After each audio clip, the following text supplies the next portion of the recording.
Greetings, Keishlings. Kishin Prime here with my review of Attack on Titan, Chapter 95, The Liar. And to be honest, this was the most taxing of reviews I've ever done for reasons I have no idea. I mean, it was a good chapter for the most part, but after rereading it and whatnot, I started to realize there was a lot of chatter at the beginning for about the first 30 chapters.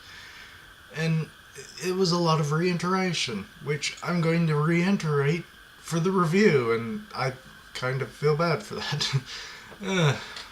But yeah. Reiner and Gabby, they're heading off to the headquarters for training.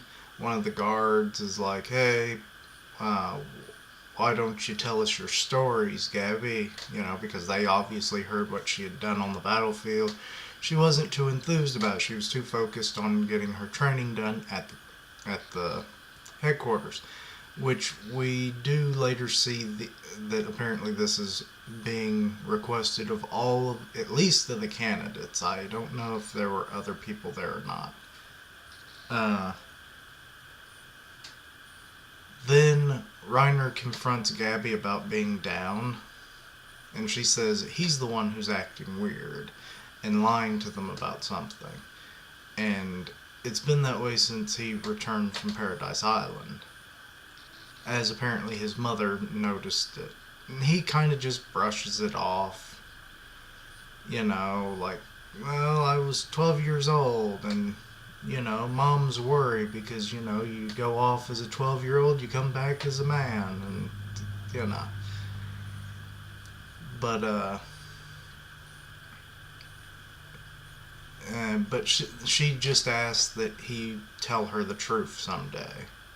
Which then she further goes into, because their family ties and the effects of how Titan shifters gain the memories of their predecessors and all that, it'll be passed down to her when she gets the armor Titan, if she even gets it at this point. The story is kind of flip-floppy on that. It's like, will she or won't she? It'll be interesting to find out, though. And he'll live on inside along with her, as memories and whatnot, and maybe they'll be able to come to a conclusion to that together, which I thought was a nice moment. And Falco and the other members of the group, I don't remember their names. They were gathered for the training that Gabby had mentioned earlier, as I already stated.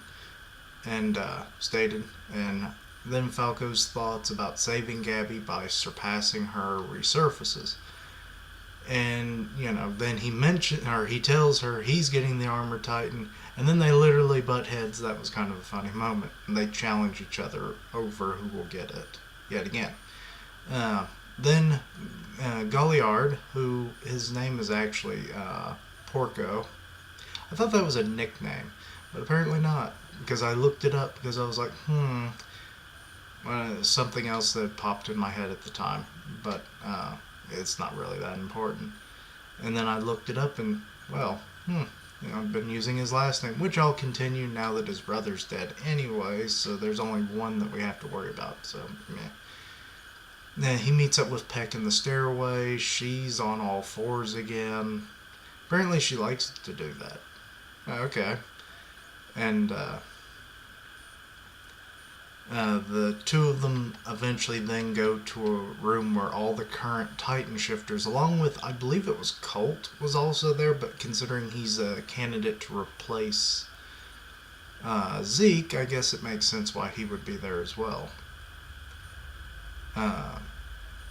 They have a meeting where Zeke reiterates the whole Eldian situation, how Titans are, it's gay because of their use of Titans. They've gained the world's animosity, and they want their destruction. And with the advancement of weaponry across the world, they're losing their worth, which is going to eventually make the Eldians' use of the Titans obsolete, and that's going to make their future as a race very uncertain. And then especially if Marley loses its superpower status, which will then surely threaten the lives of the Eldians. And the plan to get the original Titan is still top priority, and to also take the resources from the island, and that's kind of perceived as like their only salvation. Zeke mentions that they will create a narrative leading up to the retrieval of the original Titan, by making Paradise Island the true menace of the world. So then it'll be a united front across the world for this one island, which I think is kind of ridiculous. But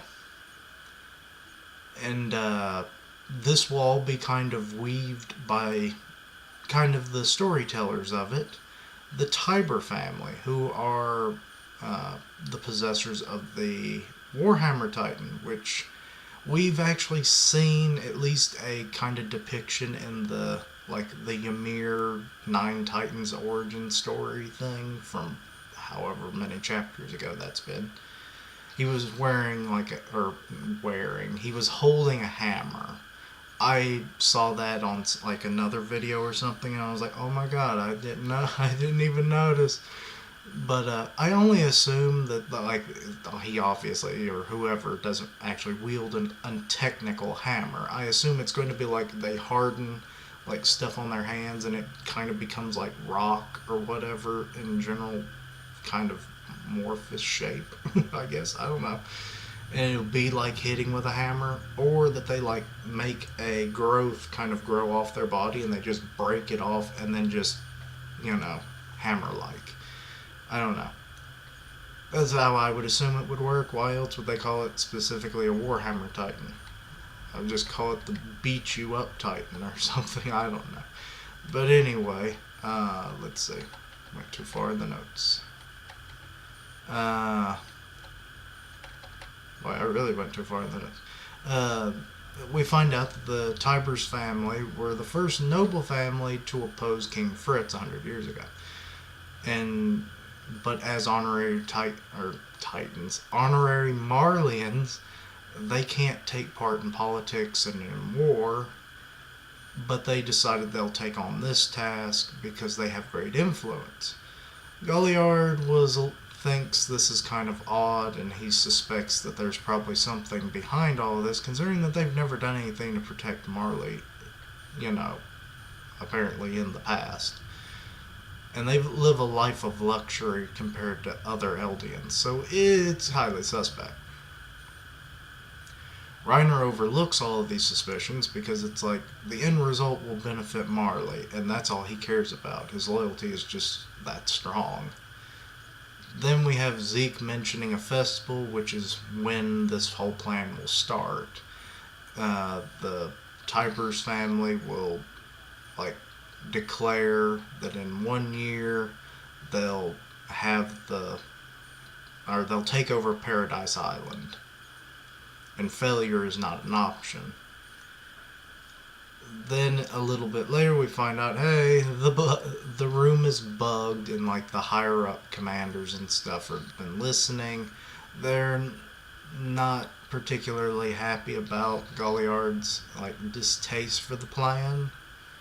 But because he has a high success rate with his missions, and he usually goes through with them anyway, they'll overlook it.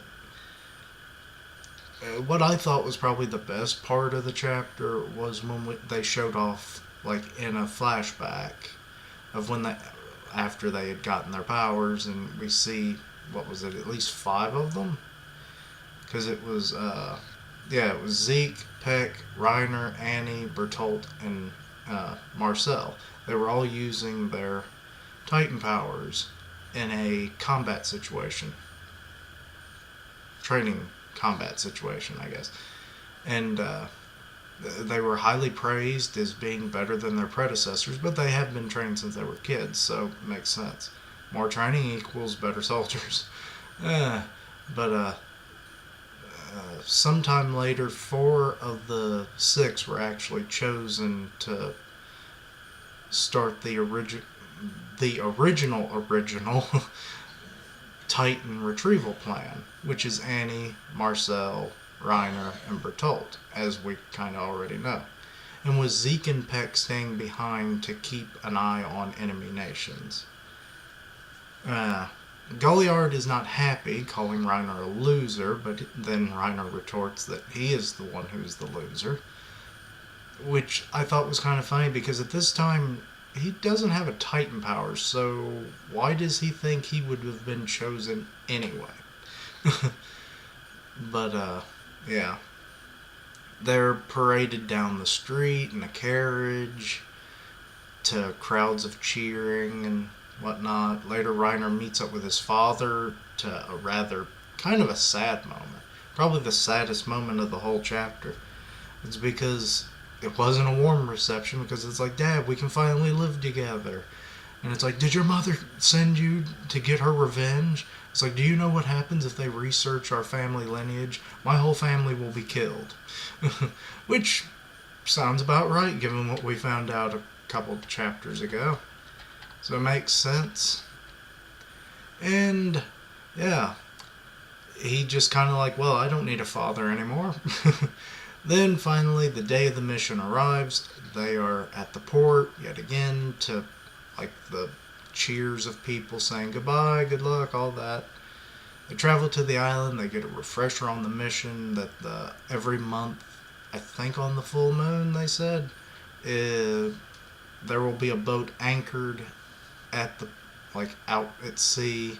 So when you get the original Titan, meet us back there at that time, and we can go back home. And also make sure that you all come back.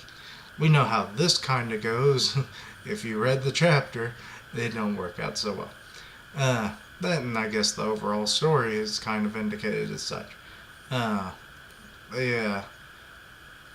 Marcel eventually, while they were traveling and had to stop for the night because it was just too far of a trek even on horse or horseback,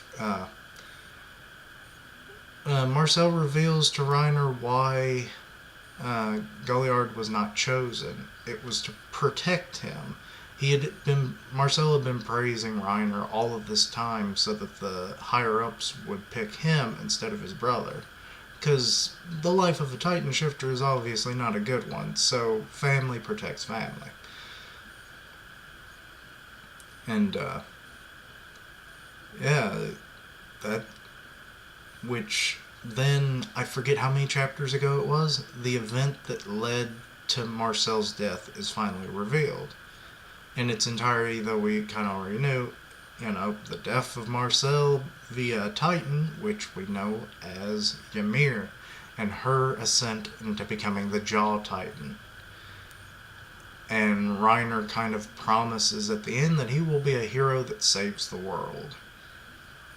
Kind of a shame that he has still not fulfilled that promise almost 10 years later. But I digress. It was a good chapter, just I hated all the reiteration. Also, I'm sorry if this chapter video has gone on a little too long, but it's just kind of my thoughts. Anyway, thank you for watching, like, comment, and subscribe, and I'll see you next time. Keishlings, roll out.